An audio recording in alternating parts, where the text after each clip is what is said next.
Hi friends, ups വേവിലേക്ക് എല്ലാവർക്കും സ്വാഗതം. ഇന്ന് ഞാൻ വന്നിട്ടുള്ളത് നല്ല അടിപൊളിയായിട്ടുള്ള ഒരു ഫ്രൈഡ് റൈസിൻ്റെ റെസിപ്പിയുമായിട്ടാണ്.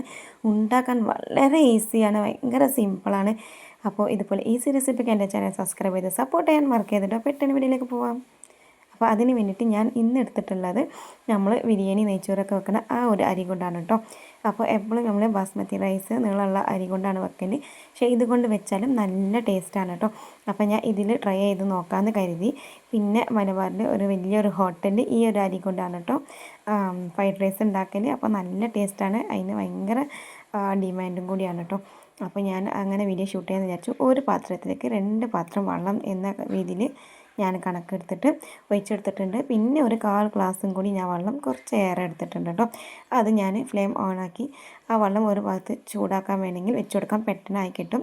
ഇനി ഞാൻ ഒരു പാൻ എടുത്തിട്ടുണ്ട്. അതിലേക്ക് അല്പം ഓയിലും അല്പം നെയ്യും കൂടി രണ്ടും കൂടി പകുതിച്ച് ഞാൻ ഇതുപോലെ ഒന്ന് ചേർത്ത് കൊടുക്കുകയാണേ. അങ്ങനെ ഞാൻ നെയ്യും ഓയിലും കൂടി ചേർത്ത് കൊടുത്ത് അങ്ങനെ അത് മെൽറ്റായി വരുന്ന സമയത്ത് നമുക്ക് നേരെ ഈ വെള്ളം ഒന്ന് ചൂടായി വരുമ്പോൾ നമുക്ക് ഇതിലേക്ക് ഒഴിച്ചെടുക്കാം. പട്ട കറാമ്പൻ്റെ ഒന്നും ആവശ്യമില്ല, നേരെ അത് ആ വെള്ളം ചുടുവെള്ളം ആക്കിയിട്ട് ഒഴിക്കണമെങ്കിൽ അങ്ങനെയും ചെയ്യാം കേട്ടോ. നമ്മൾ വേറെ പണി എടുക്കുന്ന സമയത്ത് അതിന് ശേഷം ചോറ് വെക്കുകയാണെങ്കിൽ ഇപ്പം നേരെ ഞാൻ ചോറ് ആദ്യം ഉണ്ടാക്കാമെന്ന് കരുതി. അപ്പോൾ വെള്ളം ഒഴിച്ചു കൊടുത്ത് ആവശ്യത്തിനുള്ള ഉപ്പും ഒഴിച്ചു കൊടുത്തിട്ട് മൂടി വെച്ച് കൊടുത്തിട്ടുണ്ട്. ഇനി നമുക്ക് അരി ഒന്ന് നല്ലോണം ഒന്ന് കഴുകിയെടുക്കാം കേട്ടോ. അപ്പോൾ വെള്ളം നല്ല തിളക്കണ ആ ഒരു സമയത്ത് മാത്രം നമുക്ക് അരി കഴുകിയാൽ മതി. ഇപ്പോൾ വെള്ളം ഏകദേശം തിളക്കാനായിട്ടുണ്ട്. അപ്പോൾ ഞാൻ അരി കഴുകിയിട്ട് ഇതേപോലെ ഒന്ന് ഊറ്റി വെച്ച് കൊടുക്കാം കേട്ടോ. അപ്പോൾ ഇതിലുള്ള വെള്ളം കൂടി ഒന്ന് പോയി കിട്ടിക്കോട്ടെ എന്ന് കരുതി. അപ്പോൾ അങ്ങനെ ജസ്റ്റ് ഒന്ന് അരിപ്പിൽ ഇതുപോലെ ഒന്ന് വെച്ച് കൊടുത്തിട്ടുണ്ട്. ഇപ്പോൾ നമ്മളെ വെള്ളം നല്ല വെട്ടി തിളക്കുന്നുണ്ട്. അപ്പോൾ ഈ ഒരു സമയത്ത് നേരെ നമുക്ക് ഇതിലേക്ക് ഇട്ട് കൊടുക്കുകയാണ് കേട്ടോ. അപ്പോൾ തട്ടിയിട്ട് നല്ലോണം ഇട്ട് കൊടുത്തിട്ട് ഇനി നമുക്ക് നല്ലോണം ഇളക്കി മിക്സ് ചെയ്ത് കൊടുക്കാം.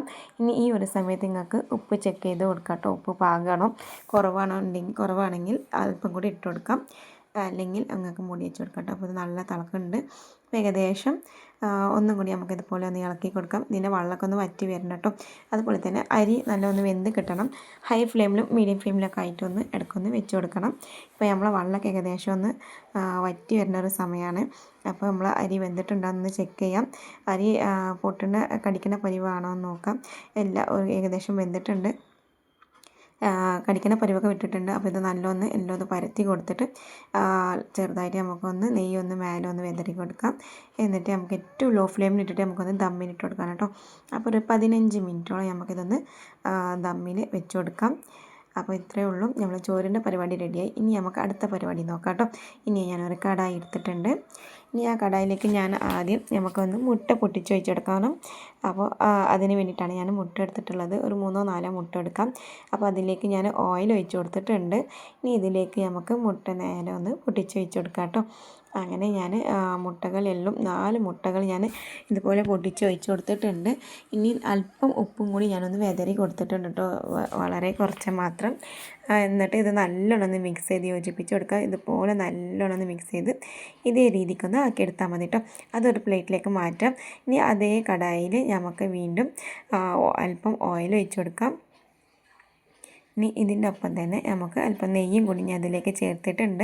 ഇനി നമുക്ക് പച്ചക്കറികളൊക്കെ ഒന്ന് കട്ട് ചെയ്ത് വെച്ചിട്ടുണ്ട്. ഞാൻ ക്യാബേജ്, ക്യാരറ്റ്, ബീൻസ്, ക്യാപ്സിക്കം ഒക്കെ കട്ട് ചെയ്ത് ഞാൻ അതുപോലെ ഒരു വലിയൊരു സൈസിലുള്ള ഒരു വെല്ലുള്ളി അതും കൂടി കട്ട് ചെയ്ത് ഇതിലേക്ക് ഇട്ട് കൊടുത്തു. ഇതിൻ്റെ ഒപ്പം തന്നെ ക്യാബേജും ക്യാരറ്റും ക്യാപ്സിക്കം ബീൻസും ഇതെല്ലാം കട്ട് ചെയ്തത് ഇതിലേക്ക് ഇട്ട് കൊടുത്തിട്ടുണ്ട് കേട്ടോ. നിങ്ങൾക്ക് ഇഷ്ടമുള്ള വെജിറ്റബിൾ ഏതായാലും ഇതിലേക്ക് ചേർത്ത് കൊടുക്കാം.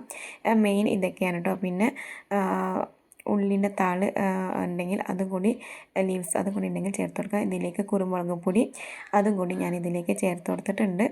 ഇനി ഇത് നല്ലോണം മിക്സ് ചെയ്ത് ഹൈ ഫ്ലെയിമിലും ഇട്ടിട്ട് തന്നെ നമുക്ക് വേവിച്ചെടുക്കാം കേട്ടോ. അതിനിടയ്ക്ക് ഞാൻ ചിക്കൻ ഫ്രൈ ചെയ്തതും കൂടി ഇതിലേക്ക് ഇട്ട് കൊടുത്തിട്ടുണ്ട്. ഒരുപാട് ലെങ്ത് ആവേണ്ട കരുതിയിട്ടാണ് ചിക്കൻ സാധാ പോലെ ഇഞ്ചും വെളുത്തുള്ളി മുളക് പൊടി മഞ്ഞൾപ്പൊടി ഒക്കെ ഇട്ട് അല്പം കോൺഫ്ലവർ പൊടി കൂടി ഇട്ട് മിക്സ് ചെയ്തിട്ട് ഒന്ന് പൊരിച്ചെടുത്തതാണ് കേട്ടോ. എന്നിട്ട് അത് ജസ്റ്റ് ഒന്ന് പിച്ച് കൊടുത്തതാണ്. ഇതിലേക്ക് 2 ടീസ്പൂൺ ഞാൻ സോയാ സോസ് ഒഴിച്ച് കൊടുത്തിട്ടുണ്ട്. അതുകൊണ്ടിട്ടാണ് ഇതിൻ്റെ കളറ് മാറിയിട്ടുള്ളത്. ഇനി ഫൈനലായിട്ട് ഇതിലേക്ക് ഞാൻ മുട്ടയും ചെപ്പും പുതിനയും കൂടി ഇതിലേക്ക് ചേർത്ത് കൊടുത്തിട്ടുണ്ട്.